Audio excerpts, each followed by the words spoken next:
ఈ ఉదయం వాగ్దానం మీకోసం ఎలా ఉన్నారు? బాగున్నారా? పొద్దున్న లేచారా? దేవుని తట్టు చూస్తున్నారా? రక్షకుడు మన దేవుడు, మన ప్రభువు, మనల్ని ప్రేమించేవాడు, విడుదలనిచ్చేవాడు. ఈరోజు ఏ స్థితిలో నువ్వు ఉన్నా నీ స్థితిగతులను చూడకు. దేవుడు నిన్ను ప్రేమిస్తున్నాడు.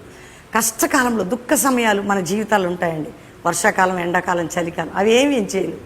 దేవుడే నీ పక్షమై ఉన్నాడు. చూడండి 69వ కీర్తన 32వ వచనం, మీ ప్రాణమును తెప్పరిల్ల చేసేదని, అంతేకాక దరిద్రుని ప్రార్థన ఆయన ఆలకించును గాక. ఆలకించి నీ జీవితాన్ని విడిపిస్తాడు, నీ కుటుంబాన్ని విడిపిస్తాడు, నీ హృదయాన్ని విడిపిస్తాడు. అంత గొప్ప ప్రేమ కలిగిన దేవుని కలిగి ఉన్న నువ్వు ధైర్యం తెచ్చుకో, ప్రార్థన చేయి. తండ్రి, రక్షణ లేని వారికి రక్షణ, పాప క్షమాపణ, రోగ వ్యాధితో ఉన్న వారికి స్వస్థత, విడుదల, అప్పులు, ఆర్థిక బంధకాలు తొలగించి, మానసిక ఒత్తిడి నుంచి విడిపించి, కుటుంబ పోరాటాలను విడిపించి, అనారోగ్య సమస్యల నుంచి విడిపించి, ఫీజులు, స్కూల్స్, కాలేజీలు సహాయం చేసి, మ్యారేజ్ డే, బర్త్డే బిడ్డను దీవించి, బంధకములన్నీ తెంచి, ఎక్కడ ఏ దేశంలో వారిని విడిపించి గొప్ప చేసుకోమని ఆశీర్వదిస్తూ శుభములను పలుకుతూ యేసునామములో అడుగుచున్నాం తండ్రి, ఆమెన్.